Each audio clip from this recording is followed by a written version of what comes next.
Oh, di ba ang cute? Happy birthday to me. Happy birthday to me. Happy birthday, happy birthday, happy birthday to me. Hi guys! Welcome back to my channel. It's me, Daisy, your maid vlogger. December na, and I'm super excited kasi aside from Christmas, ito din po yung birth month ko. And every time na mag-celebrate ako ng birthday ko, I'm super excited. Hindi ko alam po bakit. Kahit walang bumate, kahit walang makaalala, kahit walang gifts. Pero this year, iba yung excitement ko. Because of that, here are my 30 lessons I learned in 30 years. Life is not easy. At sa mga pinagdaanan ko, yes, life is not really easy. That's why we always need God's grace for us to continue and have strength every day. And because life is not easy, I learned to start the day right by praying, meditation. Isa to sa pinapasalamat ko talaga na bata pa lang ako, natutunan ko na talaga na gumawa ng devotion. Reading God's Word and then kung ano yung nakuha ko o napulot ko in God's Word. I'm super grateful sa nagturo sa akin noon kasi naging malaking tulong siya sa akin in my Christian life, in my everyday life. At dahil din dyan, I learned to rely on God through prayer and through God's Word. Obey first before you complain. If I have one lesson na natutunan ko sa tatay ko, yan yun. Oh, ayoko umiyak. Ayun, so, bata pa lang ako, ayoko umiyak. Lagi ko yan naririnig sa tatay ko, lalo na nung bata-bata pa ako. Tuwing inuutusan niya ako at nakikita niya akong nakasimangot or may konting pagdadabog, ayan, so lumalabas yung English niya. Obey first before you complain. And yes, I realized na hindi yan iuutos ng tatay ko kung alam niyang hindi ko yan kaya. So, in short, I learned to obey. Hindi lang po halata, pero masunuring bata po ako. Sa tatay ko lang. Anything I don't need, it is expensive. Ang mahal. Yan lagi ang sinasabi ko. Minsan, kahit gusto ko or sale, mahal pa rin yan sa akin. Kasi hindi ko naman siya kailangan. Gusto ko lang. So, mahal. Super grateful na I learned to manage my money now. It's never too late. Yes, magandang sana nung mas maaga pa or nung mas bata pa ako, natutunan ko to or nasimulan ko siya. Pero, it's never too late to change for better, to start all over again, to reset my goals. Kasi napansin ko na every time na nagsiset ako ng goals tapos hindi ko nagagawa, nadidisappoint ako sa sarili ko. Nadidiscourage ako, nawawalan ako ng gana. So, instead na pagalitan ko sa sarili ko minsan, sinasabi ko, it's never too late. Start again. Change for better. Reset your goals. Sabi nga, you cannot go back to the past and start a new beginning. But you can start today and create a new ending. Diba? So, start again. Do not let any job that you do kill your dreams. Bata ako, ang dami kong dream, hindi para sa sarili ko, pero para sa bata ko, ang dami kong dream. Hindi lang para sa sarili ko, kundi para sa pamilya ko. Pero nung iniisip ko kung paano, tapos ito yung trabaho ko, nandun yung negative self-talk. So kung nanonood kayo ng mga vlog ko, I keep on dreaming while I'm working. So keep on dreaming, use that job to learn more, to improve yourself, to prepare you for your dream. Sabi nga ni Mr. Jack Ma, diba? Keep your dream alive because it might come true someday. I learned to embrace my scars. Literally and mas malalim pa doon. Literal kasi kung alam nyo lang, marami akong peklat sa binti ko. Nung una, talagang pinag-iisipan ko kung paano siya matanggal, kailangan ko bang ipabelo, pero ang mahal. Pero habang tumatagal, natututunan kong tanggapin na they are really part now of my body. Maybe before, lower talaga siya ng self-esteem, lalo na yung may makakapansin at makakita and then sasabihin sa'yo and then may maririnig kang ganitong negative comments. Pero behind that, natuto akong i-accept yung mga sinasabi nila at habang tumatanda ako, I learned to appreciate everything. There's a reason for everything. Yes, and I learned that. Sabi nga sa Bible, all things work together for good to them who love God. We just need to trust Him and understand that His way is perfect and He is perfect. I learned my boundaries. Yung limitation ko ba? I think napaka-importante, especially for Christians. Yung tipong kahit gustong ko siyang gawin, pero I know naman na that my Father in Heaven will not be happy. So pag ganun, I pray that, Lord, please help me remove this to my heart. Because I know that maybe I will be happy doing that or enjoy doing that, but at the end, I will feel guilty and convicted.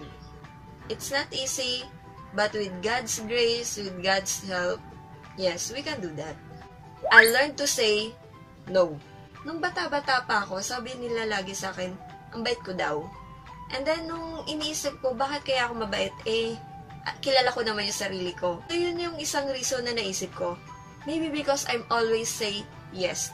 And when I learned to say no, abay, hindi na daw ako mabait.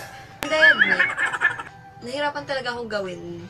Sa panahon yun, mas madali for me na sabihin, okay po, or yes. Yes, pwede kitang tulungan, pero hindi naman lagi, di ba? And when you say no, masasabihan kang KJ ka, wala kang pakisama, hanggang mapayas ka na rin. Pero, dahil alam ko na yung limitations ko, yeah, I learned to say no. Yung maybe for them, for other people, yun yung good time nila. Pero, hindi yun naman yung good time ko. At siguro idagdag ko na rin dito, I learned to choose my friend. I learned to take time to think. To take time para pag-isipan yung mga, ano ba talaga yung gusto ko. For me kasi parang ito yung copy-paste time na dahil sa mga maraming social medias na ngayon, YouTube, Instagram, Facebook, parang andali na lang malaman kung ano yung gusto mo. Na kapag nakita kang post, parang maganda tong gawin, parang masaya. And then, pa-travel lang, pa ganito lang. Pero the question is, yung ba talaga yung gusto mong gawin? O kaya mo lang yun yung gusto mong gawin kasi parang masaya, parang madaling gawin, pero hindi naman talaga yun yung gusto mo. It's okay naman na makinig sa mga ibang tao, kung ano yung mas okay gawin ngayon, pero at the end, take time to think, ano ba talaga yung gusto mo? Wala namang masamang mangopya. Lalo na kung ang kinokopya mo ay tama. Pero just make sure na yan talaga yung gusto mong gawin. Actually, ito yung tinatawag kong me time. Para lang makapag-isip, may pag-usap sa sarili ko, ganyan, makapag-reflect, and pag-isipan, ano ba talaga yung gusto ko sa buhay. Which is super importante kasi maraming distraction ngayon. Just do it. Yeah, natutunan ko yan. Kasi nasobra naman yung pag-iisip ko masyado. Naging overthinker na ako. Hindi ko napansin na nauubos na yung time ko sa kakaisip hanggang wala na akong time to do it. At minsan pa nga, dahil napagod na ako sa kakaisip, ang mangyayari, hindi ko nagagawin. Which is wrong. So, I learned to do it.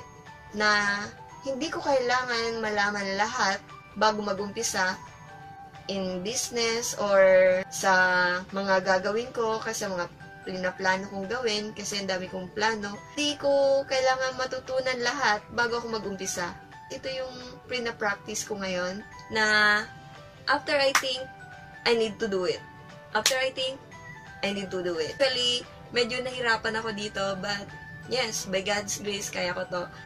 I learned to love the meaning of fear in my life. Marami akong kinakatakutan, pero habang iniisip ko yung mga kinakatakutan ko, na-realize ko na tayo pala yung nagbibigay ng meaning sa fear. Kasi may nangyari sa akin nung bata pa ako na masyado akong happy, masyado akong confident sa sarili ko na at the end, hindi ko nagustuhan yung result. So, naging warning siya sa akin to prepare, not just to prepare actually, kundi to pray. Na, yes, hindi ko to kaya. But with God's grace, with God's help, I can do anything. Every day have fun. Yes. nung masyadong seryoso pa ako sa buhay. Ang hirap niyang gawin. Nakakatuwa kasi sa trabaho ko ngayon, I really practice. Napapractice ko siya masyado. Every day is not a good day, pero you can find good in every day, right? Tama ba yung English ko? Every day is not a good day, pero you can really find good thing in that day. So, focus tayo sa mga good things. May mga bad, syempre, pero let's focus in good things. Meron yan. Just find it. Financial progress is possible. Hindi pa po ako mayaman, pero I can really see yung progress. At kung kilala nyo ako or sa trabaho ko ngayon, madaling i-judge, di ba? Na, ba't ako makikinig sa'yo? Domestic worker ka lang. Pero, yeah, I can see progress. Hindi ko na i-detailed, but I'm super happy. My family is happy. It's God's blessing. Yeah. And, ayoko umiyak. And with God's grace, it's possible. If you will work hard, continue to improve yourself, and if you will learn how money works, yes, it's possible. Mutual fund is not just for rich. Yes, nasa ko na siya, pero I keep on learning. Actually, naririnig ko na siya noon, pero akala ko, pang mayaman lang. Nasaan ito yung natutunan ko ng mas maaga-aga or bago ako mag-abroad. Pero okay lang din, diba? It's never too late. And all things work together for good. So, I keep on learning po at sana may share ko yan sa inyo. I learn to improve myself. Walang gagawa nun para sa sarili ko, kundi ako. At saka, isa talaga to sa pinaka-love kong gawin. Siguro kung mayaman talaga ako. Anak ako ng mayaman.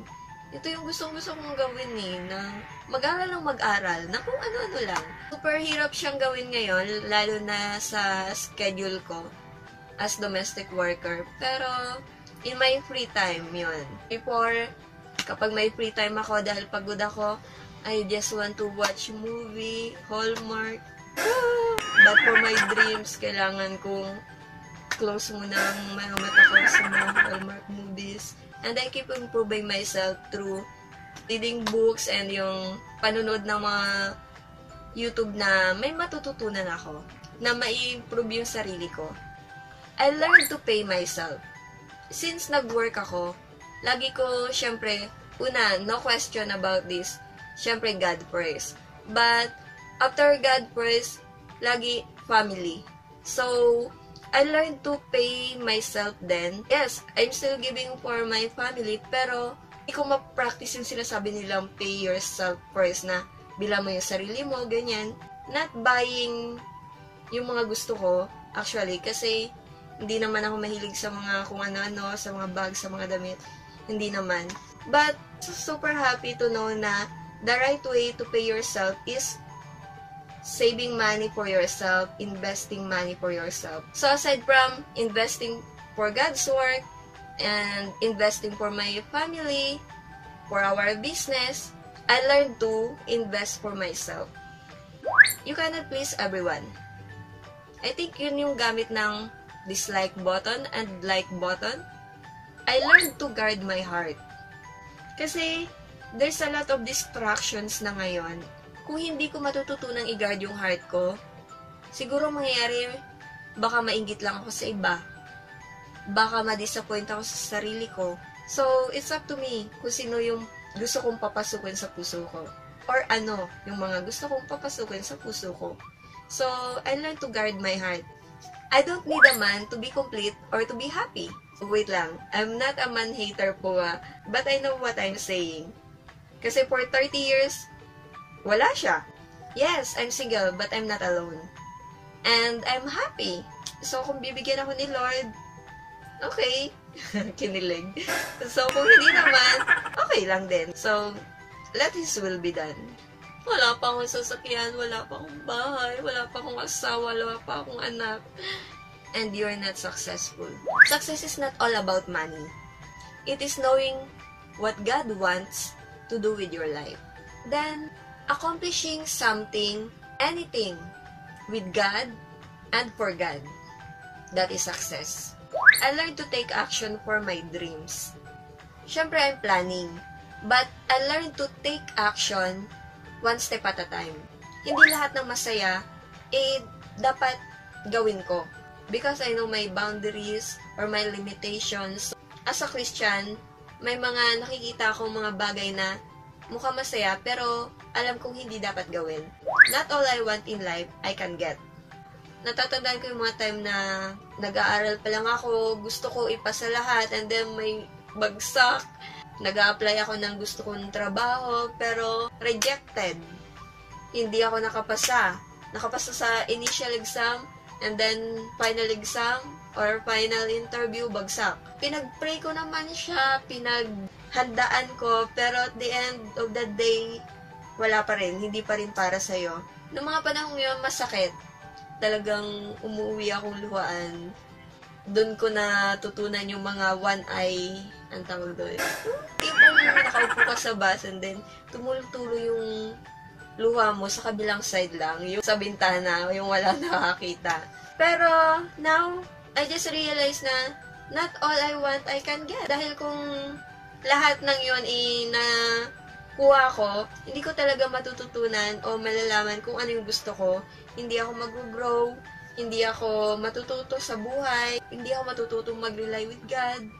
So right now, natutunan ko na pag may gusto ako and then hindi napasakin, I can hear my Father in Heaven saying, "It's not for you. I have something best for you." Diba? I learned to take it easy. Itong 3 words na to, malaking help siya sa akin, especially sa Malaysia, na kapag hindi ko na talaga maintindihan yung sarili ko, hindi ko na talaga makaya yung trabaho, I'm saying to myself, Daisy, take it easy. Kasi narinig ko siya sa boss ko sa Malaysia, and that's super help me talaga kasi gusto ko nang umayaw, gusto ko nang quit, gusto ko lang umuwi ng Pilipinas, ayoko na. Pero may boss said, take it easy. Na-realize ko na masyado kong pinupush masyado yung sarili ko. Kung hindi mo na kaya, edi magpahinga ka, take a break, but don't quit. I learned to trust God's timing. In everything. In my career, career. Sa trabaho ko, yes, diba? Career naman to, diba? Sabi nga nila, any job na ginagawa mo with your heart o nang may puso, career tawag yan. Diba? Nang may puso at tiyaga, career ang tawag yan. So, in my career, yan, in my love life, wow. For me kasi, it's better to wait on the Lord than to marry wrong. I learned to unfollow or unsubscribe distractions. And dahil dyan, I learned to follow yung mga motivational, inspiring people. Crying is good for me.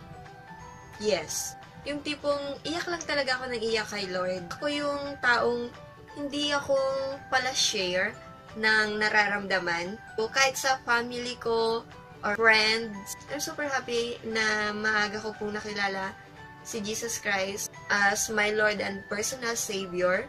Siya yung naging best friend ko na talagang sinasabi ko lahat sa Kanya. Anyway, kahit hindi ko pa nga sabihin, di ba, alam na niya because He is God. But, yun, ang sarap lang umiyak. Super nakatulong, lalo na nung nag-abroad ako, wala akong communication with my family. So, talagang na-practice ko siya. Yung iyak lang ako ng iyak. O, hindi lang pa pag may problema, syempre.